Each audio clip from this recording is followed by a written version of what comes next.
हमारे साथ जो मेहमान जुड़े हैं अब उनका परिचय आपसे करा देते हैं। हमारे साथ नमित जैन जुड़ गए हैं, प्रवक्ता हैं बीजेपी के। अनवर मिर्जा हमारे साथ जुड़ गए हैं, प्रवक्ता हैं कांग्रेस पार्टी के। और निरंजन पोद्दार जी हमारे साथ जुड़ गए हैं, राजनीतिक विश्लेषक हैं।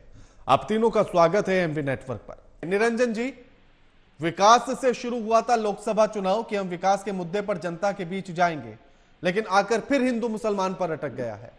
और जिस राहुल गांधी के बयान से लेकर कांग्रेस के घोषणा पत्र और पूर्व प्रधानमंत्री मनमोहन सिंह के बयान का जिक्र किया गया, क्या लगता है कि ये सही था लोकसभा चुनाव के समय पर?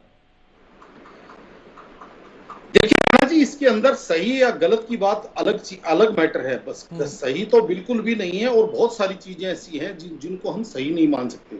लेकिन वास्तविकता आप देखेंगे भारत के राजनीति के अंदर या भारत के चुनाव के अंदर, जब भी कोई राजनीतिक पार्टियां चुनाव में जाती हैं तो कदाचित ऐसे ही मामले लेकर के जाते हैं और ये दोनों तरफ से होता है। मैं उदाहरण के तौर पे आपको एक चीज बता रहा हूं कि जिस तरीके से आपने देखा होगा कि 2019 के चुनावों से पहले एक प्रोपेगेंडा चलाया गया था कि अगर दोबारा से अमित शाह और नरेंद्र मोदी चुनाव जीत करके आ गए तो भारत के अंदर अब आगे चुनाव नहीं होने देंगे और ये जो लोकतंत्र को जो है ना बंधक बना लेंगे। और उसके बाद में लगातार निरंतर चुनाव होते रहे और कदाचित इस बार भी कुछ एजेंडा ऐसा ही फैलाया गया था विपक्ष के द्वारा कि भाई भारतीय जनता पार्टी चुनाव जीत करके आ गई तो संविधान को सस्पेंड कर देगी या संविधान को बदल देगी या संविधान को खत्म कर देगी और चुनाव नहीं होंगे और जिस तरीके से आरक्षण खत्म हो जाएगा। ये यानी कि कहने का तात्पर्य जो इधर से भारतीय जनता पार्टी कर रही है वो उधर से विपक्ष कर रहा है। अब यहाँ पे देखिए, जो एक यहाँ पे समस्या क्या है राणा जी, समस्या ये है कि एक तरफ भारतीय जनता पार्टी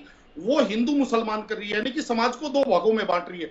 लेकिन दूसरी तरफ से आप विपक्ष की तरफ से जाइएगा तो विपक्ष, मुझे एक बात बताइए, कौन सी एकता की बात कर रहा है? विपक्ष तो कहता है जातिगत जनगणना करवाएंगे, यानी कि इसको ठाकुर बनिए, ब्राह्मण, जाट, ठाकुर, जाट, एससी, एसटी और इन भागों के अंदर यानी कि समाज को 20 टुकड़ों में बांट देंगे। तो क्या वो बंटवारा नहीं है? क्या वो पोलराइजेशन नहीं है क्या? यानी कि कहने का तात्पर्य ये है। तो भैया बिहार के अंदर तो नीतीश कुमार ने करा, इनके गठबंधन ने यार में तो नहीं करा। मैं आपके बीच में बोल रहा था। अनवर जी आपके पास मैं लौटूंगा। नहीं, अनवर जी मैं आपके पास लौटूंगा, एक एक करके बात करेंगे। अनवर जी एक एक करके बात करेंगे। राणा जी एंकर ये हैं, आप हैं? हाँ, निरंजन जी अपनी बात रखिए। हाँ, अच्छा, दूसरी तरफ जो जिस तरीके से प्रधानमंत्री जी ने, देखिए मैं प्रधानमंत्री जी के किसी बयान का कोई मैं बचाव नहीं कर रहा, लेकिन मेरे को तो एक चीज समझ में आती है, जिस तरीके से राहुल गांधी जी बार बार कह रहे हैं कि जिसकी जितनी भागीदारी उसको उसकी इतनी हिस्सेदारी। यानी कि कहने का तात्पर्य यह है कि मैं 100 रुपए कमाता हूं और मेरे घर में 2 बच्चे हैं, एक व्यक्ति है वो 20 रुपए कमाता है, उसके घर में 10 बच्चे हैं, तो अब 12 बच्चों के अंदर वो 120 बांटेंगे। मेरी बात समझना। तो जो 20 रुपए कमाता है उसके घर में तो 100 रुपए चले जाएंगे और जो मैं 100 रुपए कमाता हूं मेरे हिस्से में 20 रुपए आएंगे, क्योंकि 2 बच्चों के तो 10 रुपए के हिसाब से 20 रुपए आएंगे। तो हुआ ना वो बंटवारा। तो कहने का तात्पर्य ये है कि आप भी तो इस तरीके की राजनीति कर रहे हैं। आप भी तो कह रहे हैं कि भाई हम जो है आरक्षण की सीमा को खत्म कर देंगे, हम जितना भी जो संसाधन है इनको सबको जाति, इनको जनसंख्या के आधार पर इसको बांट देंगे। तो मुझे एक बात बताइए राणा जी कि सन 1972 से जो इंदिरा गांधी जी कहती थी जात पर ना पात पर मोहर लगेगी हाथ पर, और जिस तरीके से राजीव गांधी जी का बयान था कि भाई जातिवाद की बात करना इस देश के अंदर महापाप है, या यूं कहें कि वो राष्ट्रद्रोह के बराबर है, वो आज वही उन्हीं के वंशज राहुल गांधी जी तमाम जातियों की बात करते हैं। वो दोबारा से इस देश को जाति प्रथा के अंदर समेटना। निरंजन जी मैं थोड़ा सा इस पर प्रकाश चाहता हूं। निरंजन जी मैं थोड़ा सा प्रकाश इस पर चाहता हूं कि जो बात प्रधानमंत्री नरेंद्र मोदी ने कही कि अगर कांग्रेस की सरकार आएगी तो उनके मैनिफेस्टो में ये लिखा है कि वो संपत्तियां जो है अल्पसंख्यकों को मुसलमानों में बांट देंगे, आपकी मां बहनों का सोना, उनका मंगलसूत्र भी बांट देंगे उनको। तो क्या ऐसा कहीं लिखा है? मैं इस पर आपका विश्लेषण चाहता हूं।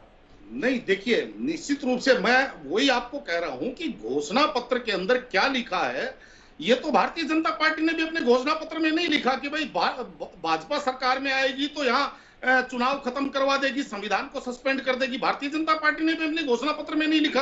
तो क्या विपक्ष ने इसका प्रोपेगेंडा नहीं बनाया है क्या? तो उस टाइम विपक्ष को भी ऐसे झूठे प्रोपेगेंडा बनाने से बचना चाहिए। तो जब राजनीति के अंदर घात होगा तो नहीं, प्रधानमंत्री तो इस बात का दावा कर रहे हैं कि उनके मैनिफेस्टो में ऐसा लिखा है। जी, प्रधानमंत्री तो इस बात को कह रहे हैं कि उनके मैनिफेस्टो में ऐसा लिखा है। देखिए ऐसा है, इस बात का जवाब भारतीय जनता पार्टी के प्रवक्ता देंगे, लेकिन जो आपने मेरा अगर मूल्यांकन पूछा तो मैंने अपना हाँ, मूल्यांकन वही आपको वही मैं बताया। जानना चाह रहा था। हाँ, वो मैंने बताया है। ठीक तो है, उस- शुक्रिया आप तीनों मेहमानों का हमारे साथ इस चर्चा में जुड़ने के लिए और ये तमाम बातचीत करने के लिए। लेकिन